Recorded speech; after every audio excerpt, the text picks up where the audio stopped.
It's your weekly breakaway for fun conversations on pro cycling and so much more. Join us as we go beyond the slipstream. I'm Matt Harper, and together with my brother Justin, we'll do deep-ish dives on bike races, movies, bands, and all manner of shiny pop cultural objects. Oh, and did I mention bike races? We're kind of obsessed. Allez!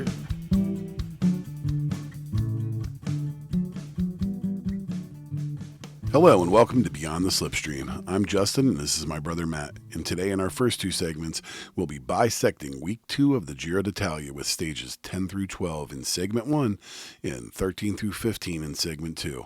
For our third segment, we'll break down all of the action from the women's Vuelta a Burgos Femina. And as always, we'll finish with a quick little jaunt in the Broom Wagon. Allez!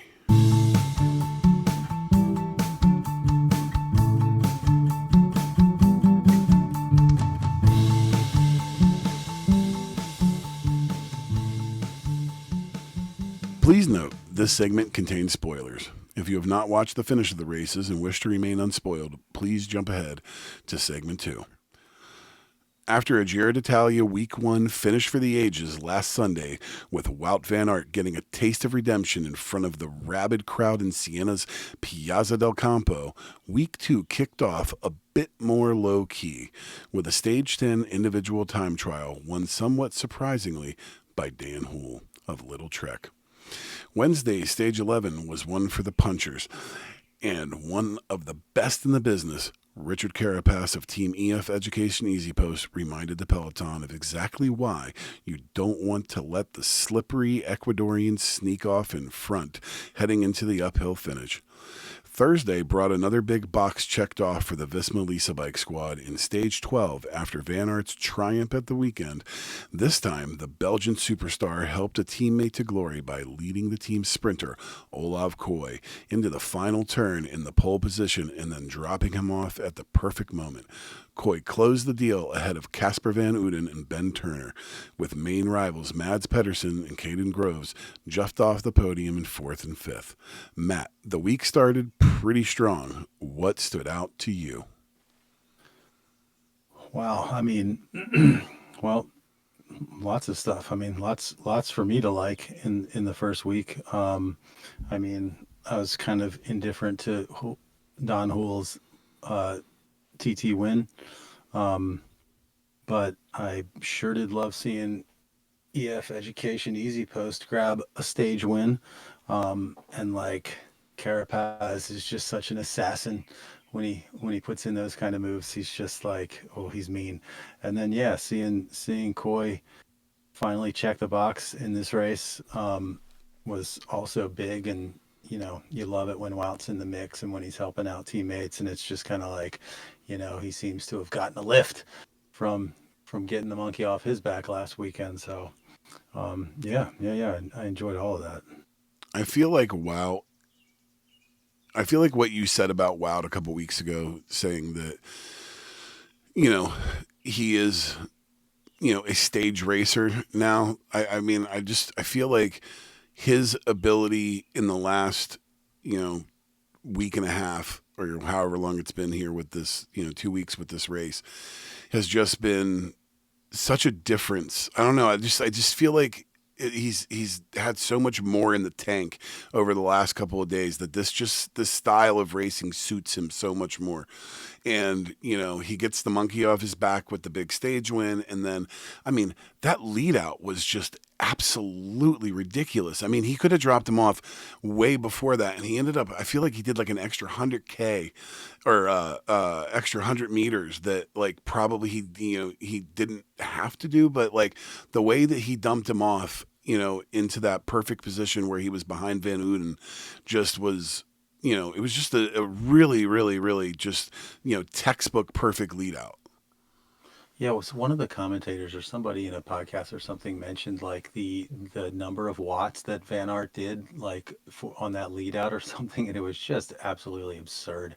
Like considering he was leading someone out, like the watts load that he did for the duration of time was nuts. It was you know 750 watts over like 450 meters or something like that. Something totally crazy.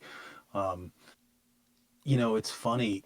the going back to the whole like theory about him being more of a Grand Tour stage racer than a classics guy, you know, the classics are always going to be the biggest thing for the Belgian press. Like, end of story. That is those are the biggest prizes for Belgians and for the Belgian press. And so, you know, when you're Wout van Aert, it's almost as if the expectation is so much higher during that part of the year. And it's just a whole different kind of racing where you have these individual days that count for everything versus a stage race where you've got a series of days. You get many chances day after day after day, and what those days count for can vary wildly. You know, there's a lot more there's a lot more going on in a Grand Tour. There's other, you know, there's other goals that teams have and stuff like that. And yeah, it just does seem to, you know, Van der Poel's a guy that is he's like, yep, I'm gonna get on my bike 9 times this year, fine by me. You know, and like every one of those, I mean, I got try to really remember good- the last time that Matthew Van der Poel did something in a Grand Tour. Yeah, exactly. So Exactly. It's just they're just different kinds of guys, and the quicker that we relinquish our need for Wout van Aert to win a monument, to win a big spring classic, the happier we'll all be, I think. You yeah, know? I think that you're probably right. Though the way that he brought Coy into that last corner, like everything preceding that moment where he just was dominating the front, just keeping them in position. I mean, it was, you know, it was a thing of absolute beauty. Beauty. Absolutely. And what I loved is like all the guys were there. I mean, Mads, Caden, Casper, it was the whole group of sprinters in this race, and Wout was the difference maker. You know, I mean, none of those other guys had a teammate in the end. The way Wout was there, and you know, the results showed, and you know, again, it's so nice the way Wout just gets so completely psyched for his teammates to do well. What do you think of Richard Carapace's win on stage 11? I was going to say a lot of the images that I have in my mind of Wout van Aert, like the great moments or whatever, are ones where he is in that team role, like being happy with teammates. Like when I think of Wout van Aert great moments, I don't see him all by himself doing something. You know, I see like one of them is that first Tour de France when they were just crushing it, and he had like the yellow skin suit, and they had that shot of him. He was standing like right past the finish line when I think Jonas came across like in a TT or something like that. He was just like so psyched. You know, that's like an indelible Wout van Aert image to me. That was that insane time trial. That was where he was in the hot seat and Jonas came through and one ended up winning that stage. And Right. And I think it had become clear over the course of Jonas's ride that he was going to take the win, and that's why Van Aert got up out of the hot seat and actually went out to the side of the track. because it was a time to trial watch for the the race. ages. So yeah, on stage 11, Carapaz. I mean, it's fantastic. Like you know, EF Education is our American squad. We love him. We'll get to it later, but old JV Jonathan Waters, the team boss, was on the breakaway today for today's stage, and we just love that team. And Richard Carapaz, I think, was just a fantastic pickup for that team. I mean, that is a guy that, you know, on his day he's not going to be beaten. You know, he doesn't. Well, he and I doesn't thought win- I thought that the 15 races move, a like year, but the way that big he ones. played that stage was just perfect. He made the move at the perfect time, and you know he obviously had the legs, and you know it seems like all throughout this race, you know, over many days, like these guys that actually just kind of get away and do these solos, kind of like today's stage. you know, it's amazing that they're able to get away and keep away. But it's like, if you underestimate some of these guys, you know, it's just like, you know, they will catch you sleeping and they will get away. And you can never doubt, you know, a guy like Richard Carapaz. I mean, he's a great rider. Absolutely. There was a couple of things I wanted to mention actually from that stage, non cycling related, some shots and whatnot. I believe, no, I don't think they left from there, but early on in the stage, like maybe during before the actual race had started, they went past the Museo de Carnevale, which is like a museum of carnival floats, and it was like this like outdoor museum. Did you catch that? No, I did not. Yeah, it was like you could see in the aerial shot. It's basically like an oval, and the oval around the outside of the oval were like big uh, garages, basically, where these floats are kept, and they had them all pulled out, and there was some stuff going on in the middle of the oval, and I'm sure because they knew they were going to be on TV that day, what looked really really cool. Then, um, then the what was it called? Um, the Piazza del Anfiteatro in Lucca, which I think was the finishing town. Lucca, incredible, incredible piazza there. It was like, um, if memory serves, I think it was an oval shaped piazza as well. Well, Gorgeous. each day of this race, I feel like we're served up just a buffet of just gorgeous, It's gorgeous so true. scenery. I mean, it's just like, look, I love the tour, but man, it's like each year I find myself enjoying the Giro more, even more so this year because you don't have the runaway, you know, nonsense of Pogacar just, you know, burying everybody. But like Oh, this absolutely. has been such a, you know, wonderfully varied race, you know what I mean, compared to everything that we've seen so far this year. It's brought so many cool little things, and it's just there's just I think you said it earlier that there's just sometimes there's so much stuff going on. There's so many things that you can you know, kind of lock onto. But you know, the other part of it is that no matter what's happening in the race, you just get this beautiful Italian countryside, and you know, these amazing little cities and little towns and these finishes. And we'll talk about it when we talk about the women's stage today, about, you know, how when some of these towns like really throw everything into it, it just makes it so much better. It's so great. It just makes it more special for you knowing that other people around the world and in the place where it's happening to them, just how special it is. Um, Stage 11, the Carapaz stage, was also our first sighting of the Giro train. Did you catch the Giro train? I love the Giro train. Yeah. Yeah, Yeah, the yeah, Giro yeah, yeah. train. And they actually have the Infinity Trophy like in the window of the Yes. train, and they catch a shot like where you can see the trophy in the foreground, and it's through the window and out, and then you can see the riders outside. I mean, so great, just absolutely great. Speaking of another great shot, this will take us back to stage 10. I guess we're going to go in reverse order for this particular segment because we started off talking about Olaf Koy at 12, then we moved on to Carapaz in 11, and now it's stage 10, the TT. Um, and I'll ping off at two things we were just saying. Number one, the drone shot by the aqueduct was ridiculous. Like, oh my God, that aqueduct was so freaking cool.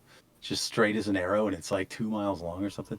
Um, but But speaking, the like the way that it rode along, like along the left there, and the way that it's wild that it just that's just the road, man. Like that's just the road. There's just a Roman aqueduct just rolling alongside, you know, uh, Main Street here, and you get it for forever. And you're right, the shot that they had planned for that was just so good because it was just so iconic. yeah, you cannot beat that when it comes to the ball field that you play on. No sport will ever beat cycling. No, Period. no. End of story.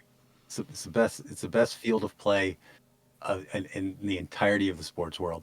What's like You how many times over the last 6 months have we sat here and been like, how great was this shot? This, and again, it's like it's obviously it's planned, man. Like how much fun it must be to be like, okay, here's the course, and now you're the guy that goes out and recons all this stuff and goes that.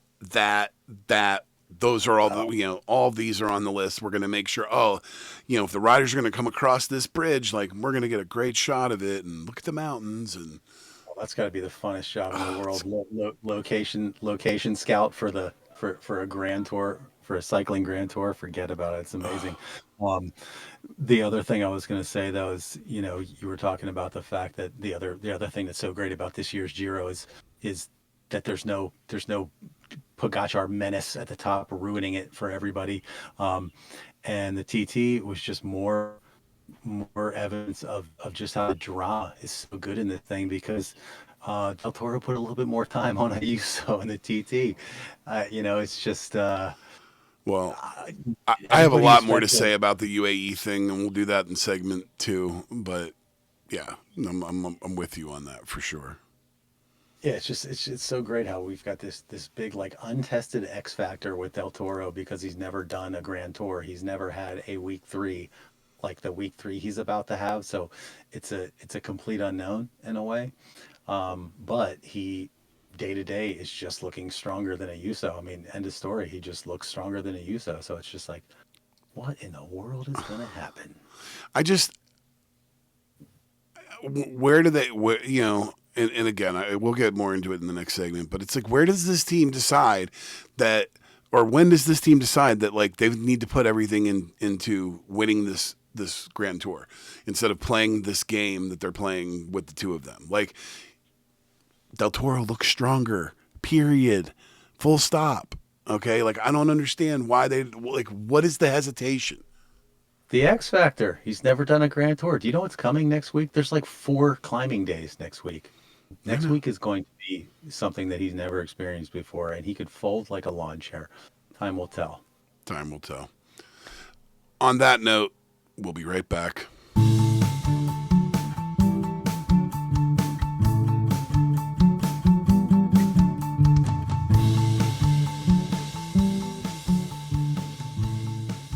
Please note, this segment will contain spoilers. If you have not watched the finish of the races and wish to remain unspoiled, please jump ahead to segment 3.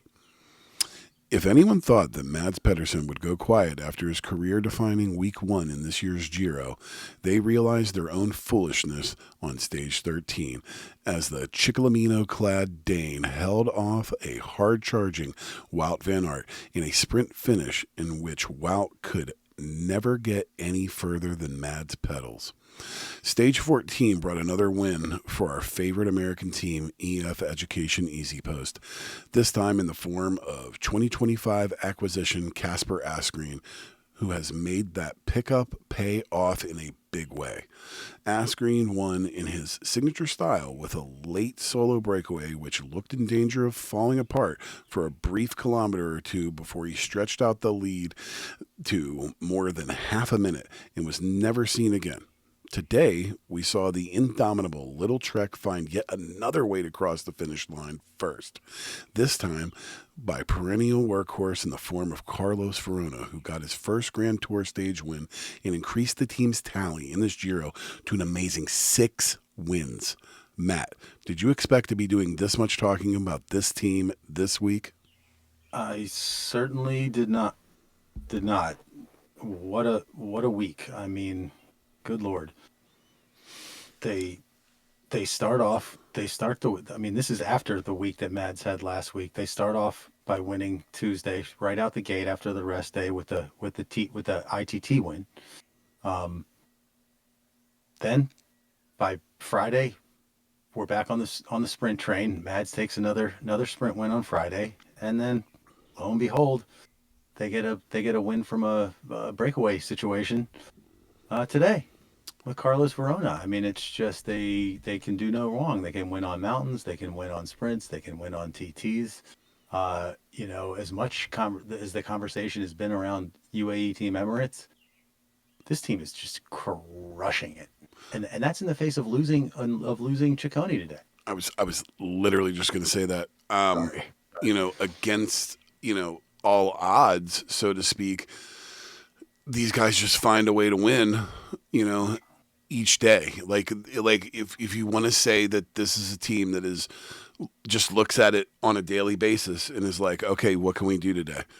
And they've been able to, absolutely, dominate this race in different places at different times, and sometimes just completely unexpected. I mean, you had, 2 out of these 6 wins are the time trial and today, both of which you probably would not have originally given to them on paper, especially considering that they lost Ciccone today. Like, if you looked at today and were like, oh, what is this team going to do today with this major, insane climb in the middle of the what's going to happen? Like, it's shocking. My hats off to them because they've had an unbelievable race. Unbelievable. For sure. I mean, in this stage in particular, I mean, Mads sort of like proved that he is by far the stronger, uh, the strongest of all the sprinters. I mean, this was a sprint where Groves and Coy were likely not to factor, just because it was a little kind of climby there towards the end. But we definitely expected both Mads and Wout to be there, and lo and behold, both Mads and Wout were there. And like I said, Mads started in front and he finished in front, and he was always in front. Wout just like kind of sat in his wheel until the last possible second, and then when he tried to come around, he just didn't have the speed. You know, I um, don't even know if another 50 meters would have done Wout any good. Like, I don't feel like he was going to ever get there. Like, look, it was damn close. You know what I mean? He's on it. If he's level with his pedals, that's he's a meter away.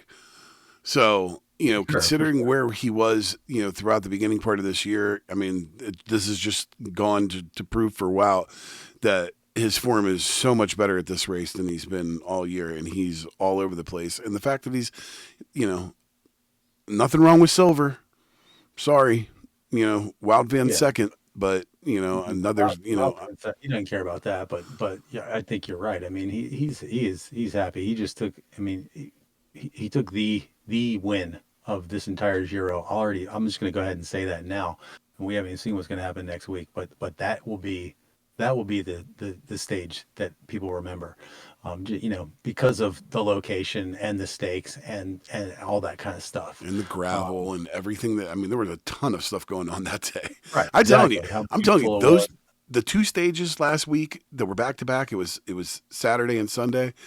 Um, are two. I mean, I feel like those are going to be stages that they go back and talk about for years and years and years. For sure, for sure. But my point about Wout though is like, he got the monkey off of his back, and now he's like in the most comfortable spot that he can be in. Please see our previous discussion about where Wout Van Aert is most comfortable throughout the year, and within bike racing. Um, his team has now sniffed a bunch of success, and he's either been the one getting the win or helping to get the win. Um, he's got his wife and his kids. He's happy. Like he's in a really good place. And I tell you, it was looking so dark for this guy a couple of months. I mean, we spent the entire spring just lamenting poor Wout Van Aert, and it's like we got the monkey off our back, Yes, you I know, agree. I agree. in a way. I mean, I like me some Wout Van Aert. All right. Yeah. We need to get into UAE because I was very Oh, opinionated as we sat and watched this race today about, what is going on with that team. well, Obviously, wait. sorry. Let's just roll. Let's just keep going in that direction. Like we're taking it 13, 14, 15 this time, Okay. and we'll finish the conversation with the UAE talk from today. But let's just roll into stage 14, yesterday's stage. First of all, the bridge between the two stages, Mods and Anders in their post race, their pre and post race interviews are so good. And then, did you see what happened to Mads yesterday morning, or on Friday night after his win, at the team dinner? I guess He not. took, he took a pie in the face Oh, yeah, I from did see that. I from the did see that. DS. Like one of the DSs gave him a pie in the face. Um, And so now there's just going to be, I mean, you know, a team is doing good when they got time to play around and pie each other in the face and stuff Well, like you know, that. they were like shaving like bad haircuts earlier, in week one. It's great. It's Yeah. great. How can you not love this freaking team?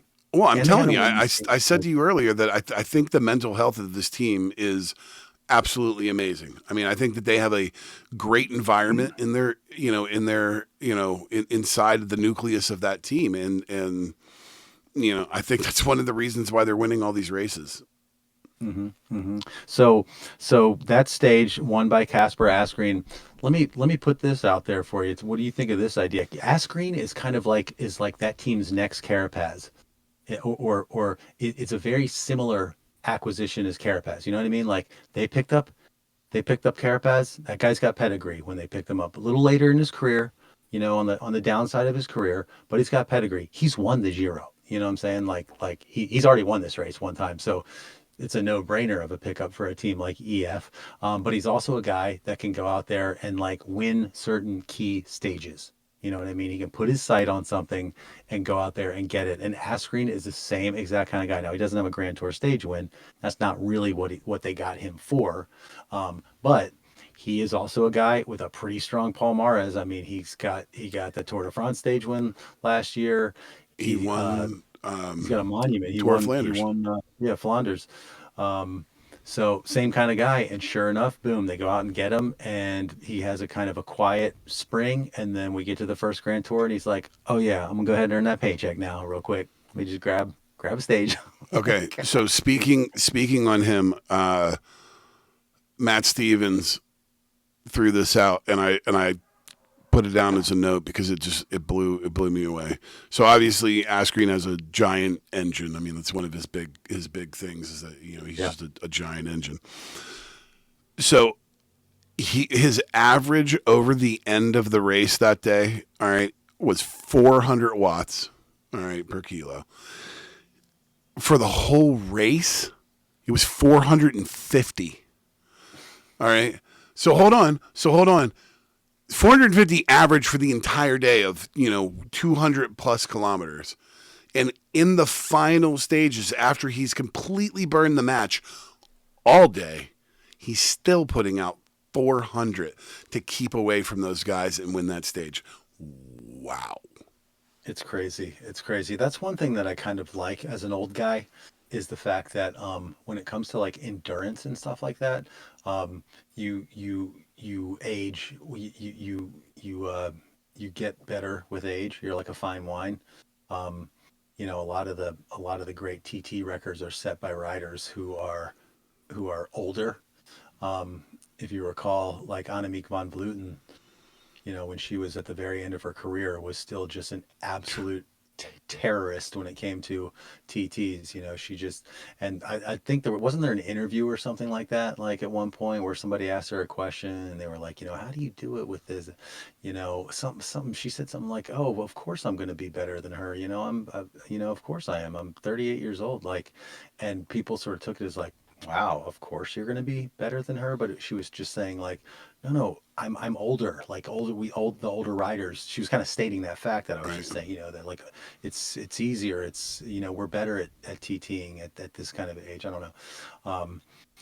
Yeah. Asgreen, amazing. Let me point out, because I want to get on this stage 15 talk. So let me just point out one more thing. Did you catch the aerial shots of the town of Palmanova? In they were over in Slovenia and Yeah. Absolutely. I was saying to you earlier today that I loved how it was like going in and out of Slovenia. Right. So did you see the aerial shot of Palmanova? And it's, speaking of piazzas, like I was in the last segment. I The mean, I'm sure I piazza, did, but please elaborate. unreal. This thing is like a six-sided star. Okay. Oh yes. This Now I know town. exactly what you're talking about. It's like a whole fortification, but it's like a Yes. big ass town, and like the Piazza Grande in the middle is like a star shaped piazza. Unreal, unreal. I was on the website for that. I put it in the notes. You can click that link. You should click that link and just like look at some of the shit about that. Incredible. But yeah, so let's get on to today, and you take it away. So yeah, I was getting frustrated like pretty mid stage, and I wasn't alone because Adam Blythe was on the commentary and kind of agreeing with me, and Sean Kelly was going the opposite direction, but I didn't understand. At one point you have Del Toro in a group that's I think it's like 39 seconds ahead of Ayuso and all the other UAE riders and Primož Roglic. And for whatever reason, like, they start doing all the work on the front and trying to bring all those guys back to Del Toro. And I don't get it. Like, I don't understand why. Okay, because first off, here's my opinion on Del Toro.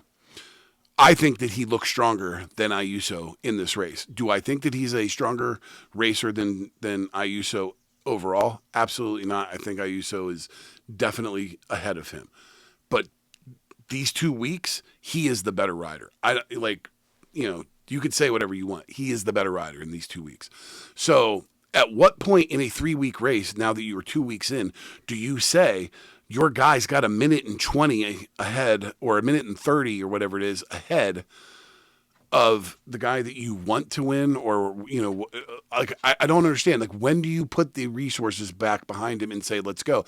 They should have been sitting on that front and letting him get as much time as possible and maybe change that stage. But instead, they ride really hard. Everything ends up coming back together. There's no real no real change in the GC. But it's like, what I have to wonder is, where and when do they decide, like, we need to win this race, let's put all of our cards in this basket? Like, I don't understand what they're doing. It's pretty inexplicable. And I mean, this illustrates exactly the risk of going into a grand tour with a 2-leader strategy. By picking one guy as your leader going into the tour, and that's it, that's your guy. We're not even thinking about anything else, unless this dude crashes out and we have to put something else together, or maybe we just stage hunt from there on out. But when you go into a grand tour with one guy, so many questions are answered for you. You know what I mean? But in this kind of thing, there's just such an opportunity to falter, to waffle, to not want to play. You don't want to commit to either side. But it's like, teams that win grand tours, they commit.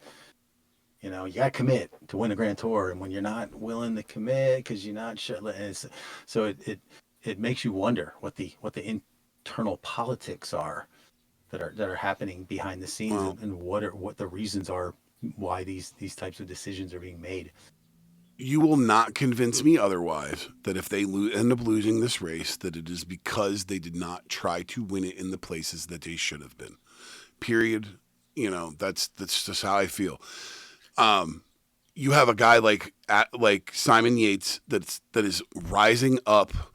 All right, he's now in second place. He is quietly, probably the most quiet person in this race, super quietly moving up the standings. He's now a minute and 20 behind, and he has a great team there.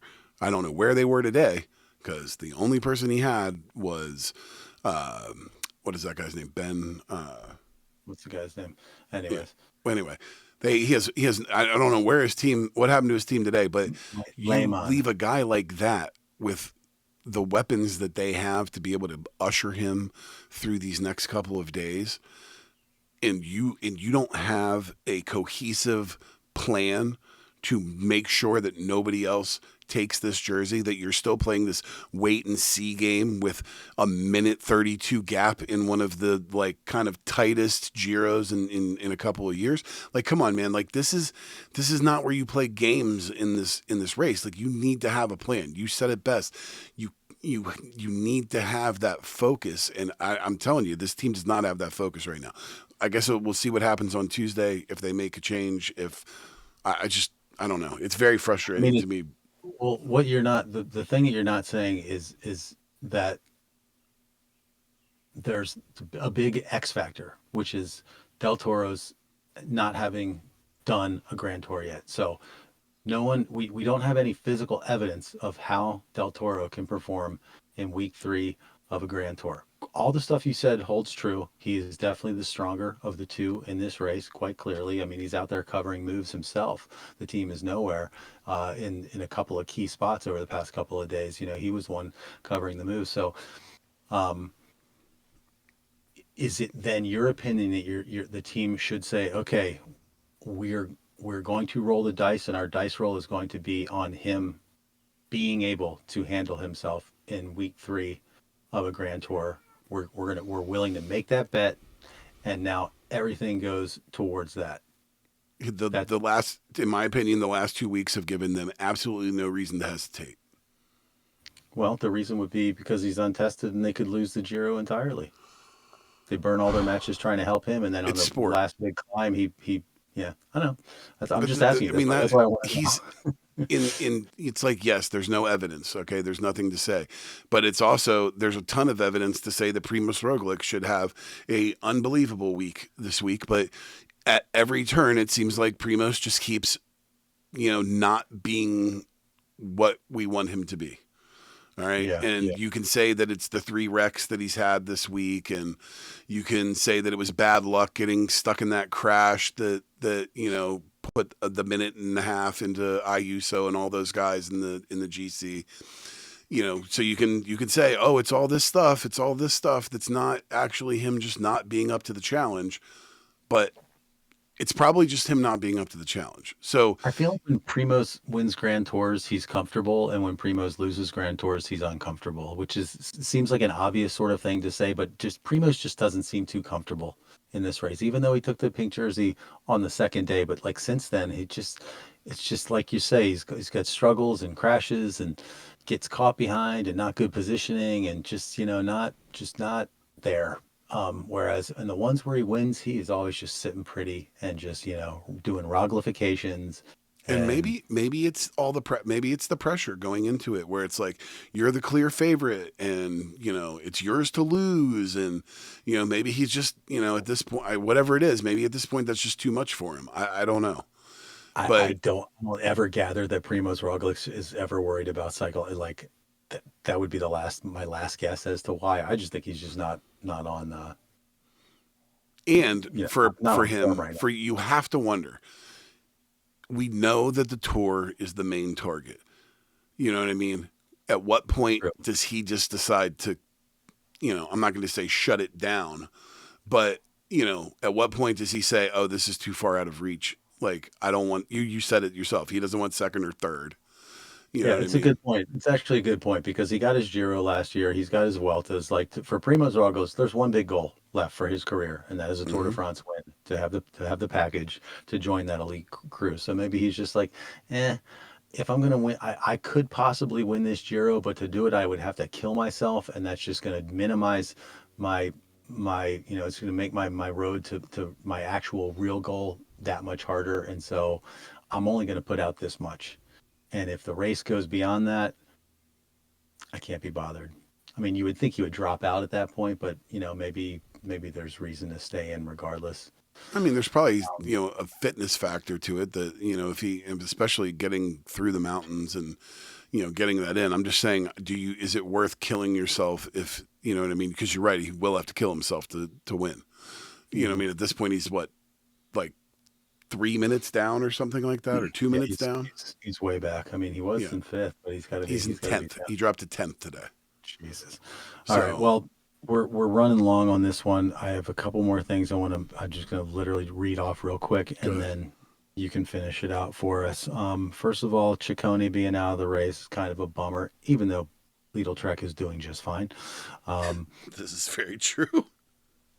The single greatest moment of the entire stage, and I will argue this with anyone to the death, was Derek G stroking the fox. There was no single better moment than the guy is running out there with the creepy ass fox, and old happy go lucky Derek G is like, hey man, I'll stroke the fox. So great. I love seeing Bernal, Carapaz, G, Aaronsman all in the mix, all being strong, all finishing with the main group. That makes me happy, even though I'm destroyed to see Primož falling by the wayside. we just covered that. And lastly, the embrace of Carlos Verona with his wife and children at the end. It's only his second career stage or career win and his first Grand Tour stage win. 32 years old. He's been a pro 13 years. And he gets this moment. And I mentioned to you, I caught a little bit of Anders interviewing Mads at the end that you couldn't hear. But Mads, he asked him, so Mads, how does this make you feel seeing Verona get this win? And he said, honestly, it's better than getting a win myself. I'm so happy. So gotta love Mads. You gotta love the vibes on Team Lidl Trek. I would like to make one more note about the broadcast and then today's broadcast in general. The TNT sports coverage is amazing. It's so good. The breakaway, the team that they have, it's so good. Today with JV and the breakaway and then pushing Hannah Walker over to the EA bus, they could do God, I wish NBC would take a page out of the book of how they do this, because boy, do you know how interesting it would be if the Tour de France was as good with the side coverage as it is with the race. I know, it would be so great. I tell you what, let's just say it. That squad, they're the Lidl Trek of Grand Tour broadcasting. They're just it's going to be firing on interesting all to see. I'm dying to know what they do next week with Adam on the bike. I want to see. I'm dying to see who's in the. I'm calling it now since JV was there today. I'm thinking that JV is going to be there all week with them, and that would be awesome. That would be cool. As much as we love Matt Stevens. All right. Well, no. I'm assuming Matt Stevens will still be there, and he'll replace Adam. Yeah, that'd be cool. So, anyway, on that note, we'll be right back. Don't miss the Team Bus, our weekly companion podcast to the main Beyond the Slipstream show. Our domestique, if you will, dropping every Wednesday in your usual podcast feed. Please note, this segment will contain spoilers. If you have not watched the finish of the race and wish to remain unspoiled, please wait to listen until you've had a chance to catch up. The 2025 Vuelta a Burgos Femina concluded today in northern Spain with an authoritative ITT win by Marlen Reusser of Movistar to cap off a near-perfect GC campaign. The only improvement she could have made to the entirety of her performance in the race would be to have not gotten pipped at the line at the finish of Stage 2 by Mia Odestad of UNOX Mobility. That way, she would have won all three stages of the race that she had a chance of winning instead of just the last two. And while this bodes really well for Movistar's prospects going into the Tour de France Femme avec Swift in a little less than 2 months' time, an even bigger superstar's prospects are much cloudier. Lotte Kopecky of Team SD Works Pro Time could only manage 11th on GC, light years behind Reusser at 4:29. Perhaps she is just in a slow build toward her stated goal of challenging in the GC at the Tour. Her PCS race calendar is empty between now and then, while Reusser is going to the Tour de Suisse, the Women's Giro, and then the Tour de France. It makes for plenty of conversational fodder in the coming weeks. But before we get there, let's at least talk for a little while about what we enjoyed from this race. Shall we, Matt? We shall.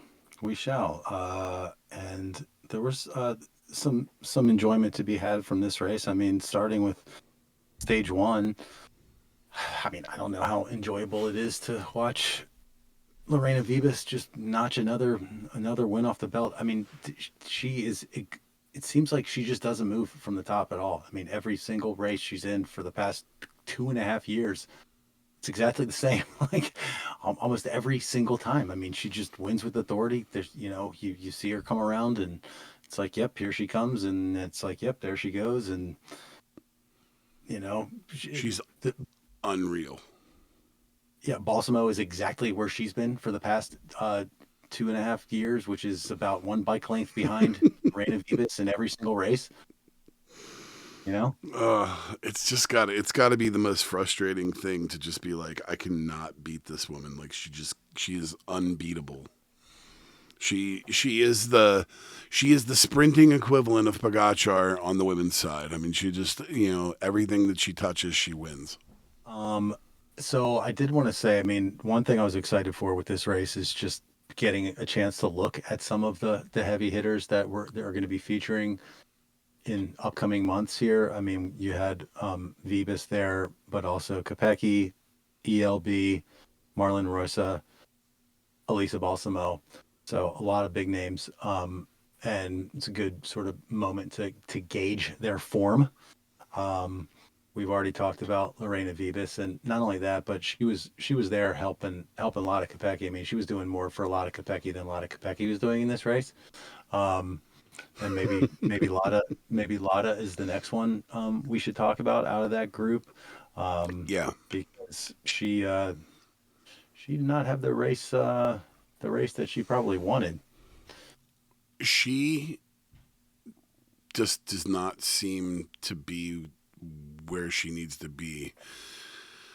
I don't know if it's a lack of race days. I don't know if this like, basically empty calendar that she's got leading up to the tour is going to work in her favor. Like, Demi Vollering certainly isn't like taking any taking any time off, man. Like she was in that small race that we did last week. Like you just I don't know. I don't know. It seems like other than what Paris Roubaix, like I don't even know that she was in the mix anywhere. Yeah, I feel like she did a decent turn as a helper at some point for somebody, but Yeah, I don't know. um didn't wait. Yeah, didn't Vibus win? Yeah, Vibus won MSR, the inaugural MSR, and Kopecky helped her out big time in that race, I think. Um, but yeah, I mean, I don't know. Maybe she's, like it said in the intro, on a slow build. I know she has operated in that fashion um, throughout her career over the past couple of years, where she's taken big blocks of time off. It's hard to tell. It's really hard to tell. But in this race, she just was not there, and the results showed. 11th place and four and a half She minutes was back. just she was never really a factor in the race. I She mean, had a do I? she had a kind of decent time trial today, but that was it. Hmm, hmm. Now, do I think a lot of Kopecky cares about how she did at Vuelta Burgos? Probably not. She's got much bigger fish to fry. But when you consider the fact that it seems as though she is trying to make a transition to be a GC rider, um, that she has sort of proven herself in the classics and the one day races. She's got monuments, she's got multiple monuments, she's got a world championship. The next, the Rubicon for her is is becoming a Grand Tour winner, and especially a Tour de France winner. I mean, that's the biggest prize. Um, her not being able to go out and perform in smaller stage races, shorter stage races than what she'll be facing in a Grand Tour, um, doesn't doesn't bode well, Yeah. for I her and that personally, goal. I think it speaks volumes. Like I said, I don't think she's racing enough right now. I mean, if Demi Vollering was at this race, she literally it's exactly the same, except all of Marlon Royce's firsts are seconds and all of her seconds are thirds, because Demi would have beaten her on, Well, on the all three of those climb stages. on I guess it's stage 3 was, dude, that mountain was ridiculous. It was Like crazy. I mean, if it felt those last like I think it was like 10 kilometers, maybe 11 kilometers. It seemed like it went on for 3.5 hours. Like Yeah, it yeah. was the longest climb to the end, and I'm just like looking at that, going, if you put a climb like that in, in which you will see a climb like that in the tour, I don't know if Kopecky can hang with those guys, because I mean that thing is those types of climbs are just built for people like Demi Vollering and Marlon Roysa and Puck Peterson. I think I don't know, man. I just I mean, we have seen. I think we talked before about how Kopecky, in terms of her physiology, seems to be trending in a GC rider's direction. She does not seem to be as bulky and as sprintery as she used to yeah. be. So I don't know. Maybe it's just a multi-year project for her, and you're going to have speed bumps like this. But next one I'd like to talk about would be ELB. I mean, talk about Madame consistency. You know, she went fourth, fourth, third, third in this race. Yes. That's like a crazy amount of production. I mean, sometimes she struggles to get the win, you know, and in a lot of instances, it seems like that's sort of kind of her thing. Like she's the ups and downs, but she's always in the mix. I mean, she was Always what in the point top 10. She's always in the top 5. Like 0.02 from taking the win, or going into the hot seat. When she came through, 2 seconds.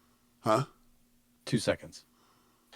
Well, no, I'm talking about when she came through, she was 0.02 away from taking first place at that point, and then she ended up down 2 seconds to third, behind Juliette Labousse. I'll take your word for it. Regardless, She was 0.02 behind Labousse. she slays. Look it. But yeah, dude. I mean, she is Miss Consistency. I mean, she's been in the mix in so many races. Obviously she's won races so far this year. She had that great, almost in one of those races a few weeks ago where she went off on the front, and another 200 meters, she probably was able to win that race if she has enough, runway, but she ends up getting caught. But she's super consistent. She's super humble, and outside of, a few situations where she's had some, a wreck here, or, some issues in a particular race, she's been in the mix in just about everything that she's in. It's been a great move for her over to UAE. She has not missed a beat moving over to the new team. They seem to be very well behind her. It seems like a really, really good situation for her, and she is performing excellently, in it. Okay, so we're gonna say on paper, her performance here bodes well for her moving into moving towards the last 2 Grand Tours of the year. Well, then let's round it out as the only way we can with a conversation about Marlon Royza, who just was incredible. Her time trial today was absolutely insane. I mean, she was moving at a huge pace, and by the end you were like, oh yeah, like I'd say 5K to go, man. It looked really, really good for her. Like, her pace was strong, and she did a great time trial. She did an amazing climb. Like, she never once seemed like she was, being, put out. And I don't know, it bodes really well for her in Movistar. I mean, I think that, with her and Kat, on that team, that the future prospects for that team look really, really bright now, especially considering, they lost Annemiek a couple years ago, and, how obviously special she was. It's, they've risen to the challenge of like redefining themselves after Annemiek van Vleuten, and I think they're like right there where they need to be. It's so nice. So let me mention one last thing. We do need to kind of wrap this thing up. Go ahead. What were we gonna say? I was gonna say, just put a little more seasoning on Cat, and I'm telling you, they're gonna just have a deck of cards that is just gonna go out and just crush people. Heard that, and we're gonna be talking Kat Ferguson on the team bus today. So stick around. Well, tune in for that later in the week. One last thing I want to mention, though, the actual staging of the TT today in this little town, so great. I mean, okay, so go ahead, start it off. Start house. So the no start house at all.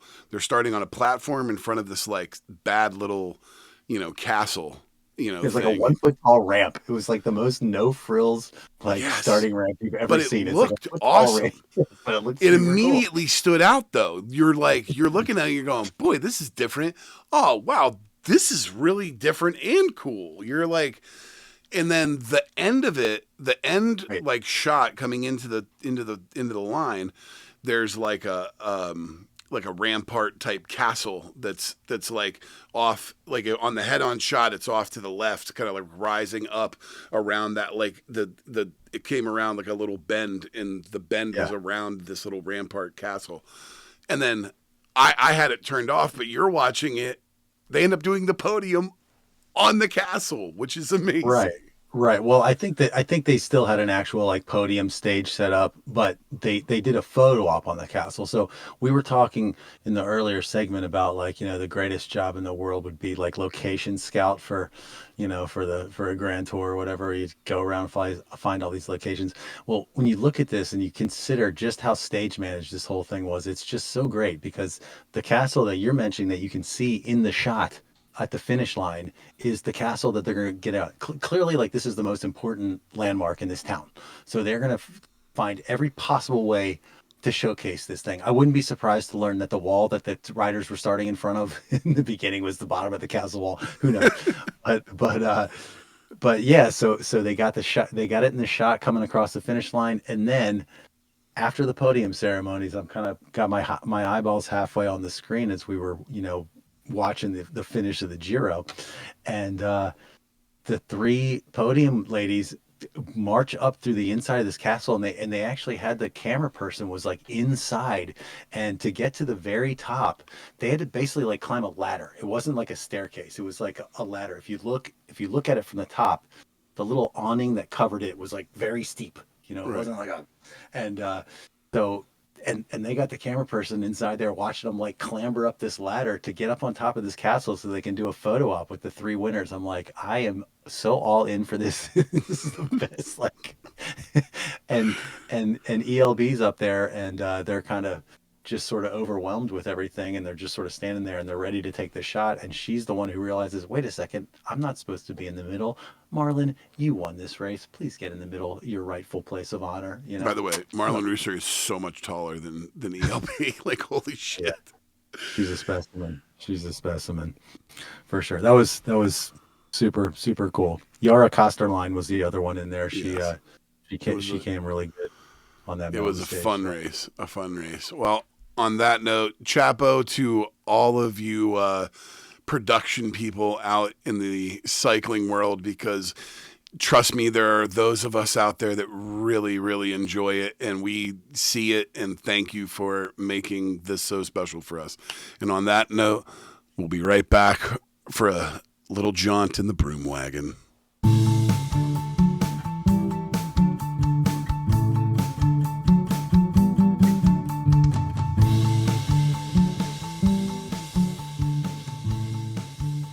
Welcome back. We are going to take another ride in the Broom Wagon. Matt, what do you got for us this week? All right. So I'm going movie recommendation this week. I'm a big fan of the band Pavement, slacker rock band from the 90s, early 90s.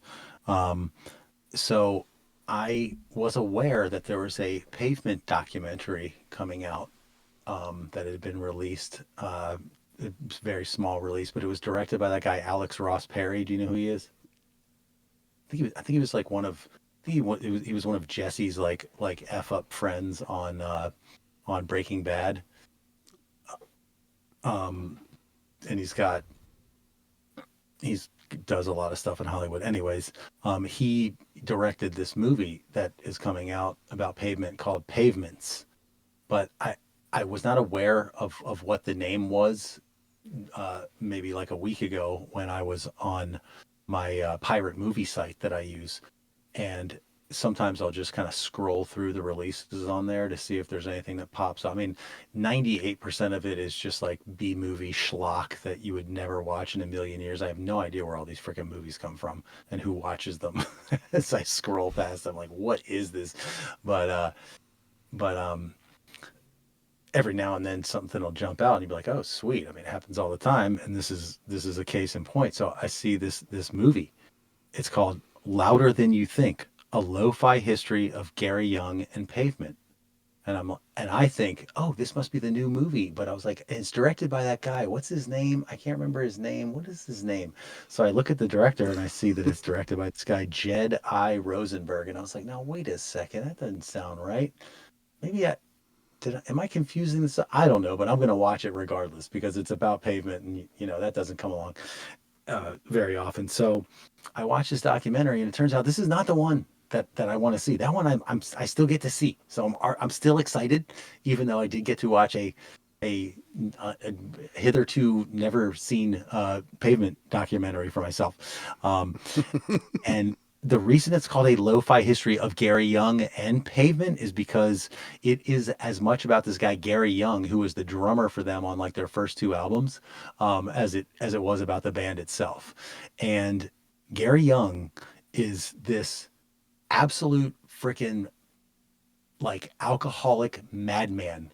He's the last guy that if you didn't really know anything about Pavement, but you were familiar with like, some of their songs or whatever, you had an idea of Pavement, but you didn't actually know anything about them. This is the last guy you would ever expect to be the drummer for this band because he is an absolute madman and sowed chaos amongst this band for like 3 or 4 years while he was with them.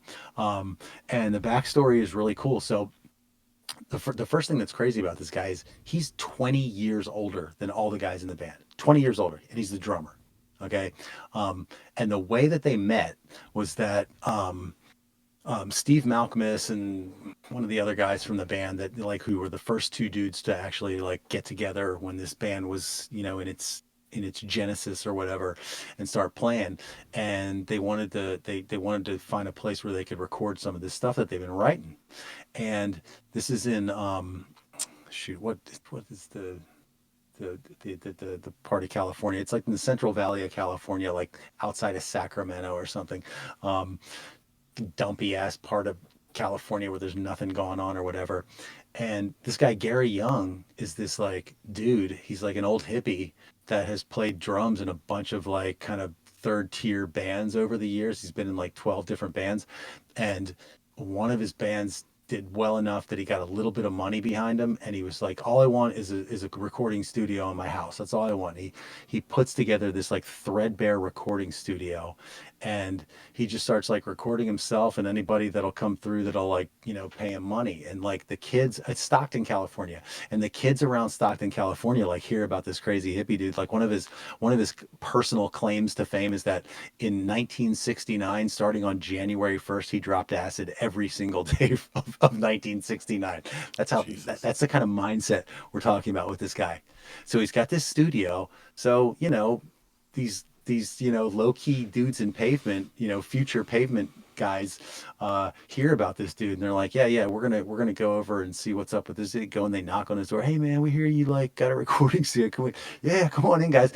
And they start doing some tracks, and he's like, all right, where's the drummer? And they're like, we don't really have a drummer or anything. It's just the two of us. Or he's like, you ain't got a drummer? Well, shit, these songs need drums. All right, I'll do something. Because he's got a whole drum set up there as well that's already mic'd up and ready to go. And he sits down and he starts doing the drums. Well, this guy's frame of reference for drums, it's 20 years old. And he's into all this like prog rock and weird shit from the 70s and stuff Frank like that. Zappa and shit, I'm sure. Yeah. Yeah. So he's doing weird, like jazzy shit over Pavement, and it's just magic.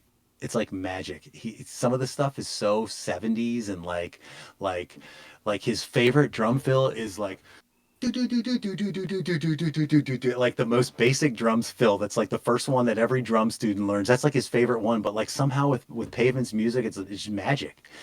And so he ends up becoming their drummer, and the dude is like a raging alcoholic. He is forever like injuring himself at shows. Like their shows just go off the rails half the time because this guy is just like completely unreliable in every possible way. Will he or won't he show up at the show at all?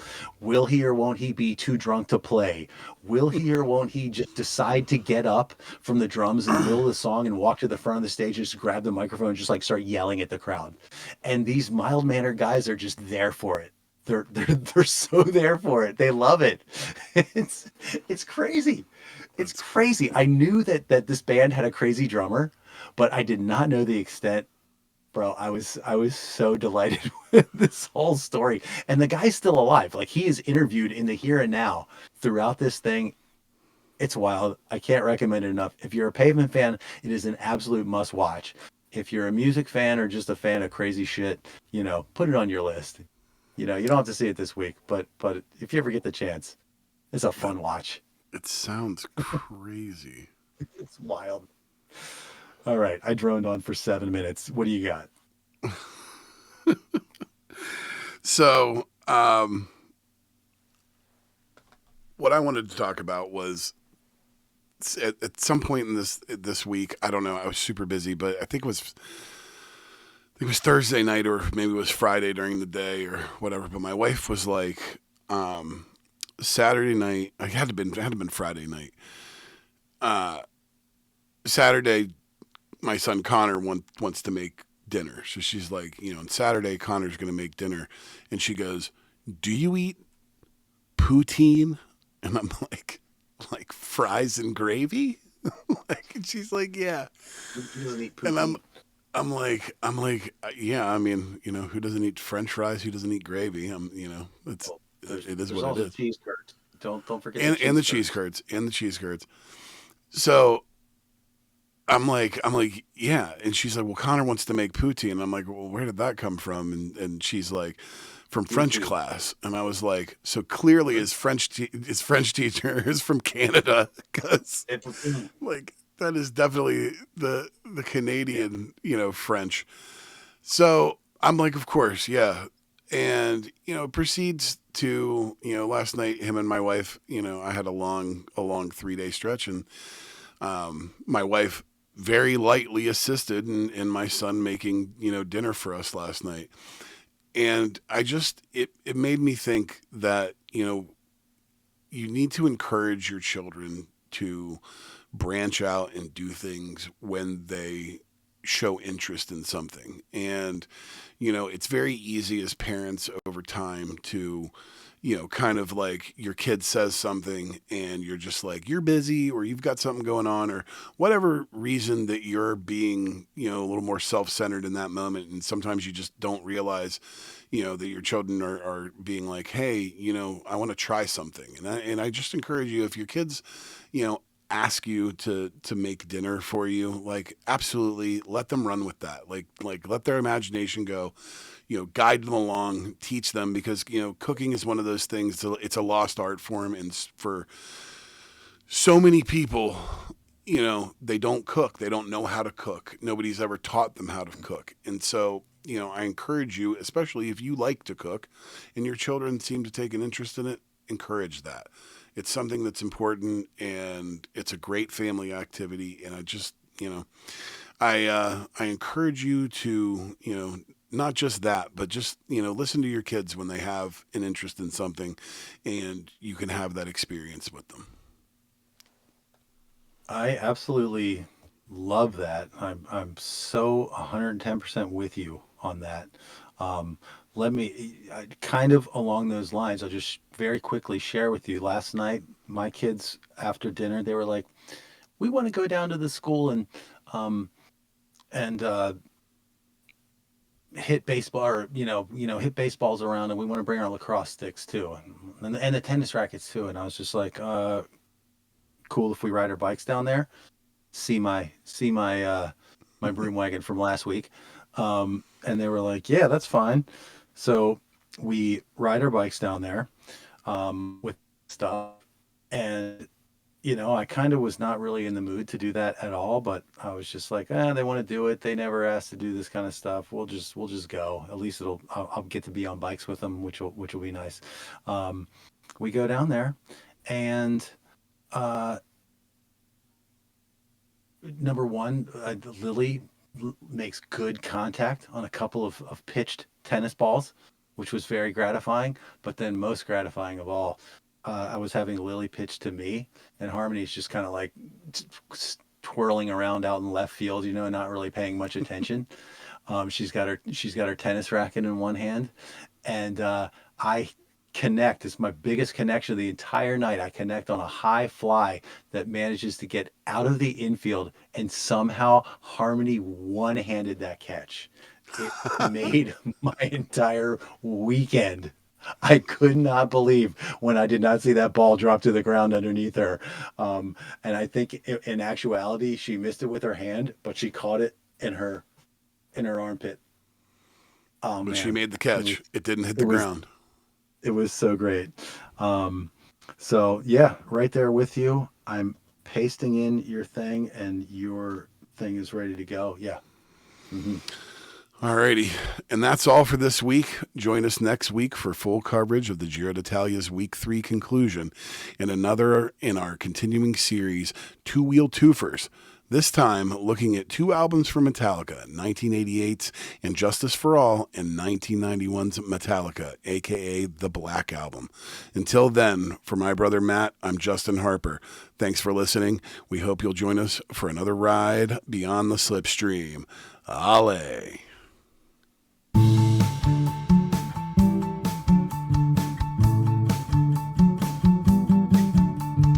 Beyond the Slipstream is a production of Harperama. Find us on Apple Podcasts, Spotify, and YouTube. Please like and subscribe, smash that button, leave a 5-star review, and most importantly, tell all your friends about us. Thanks for listening. Talk to you next time. Ale!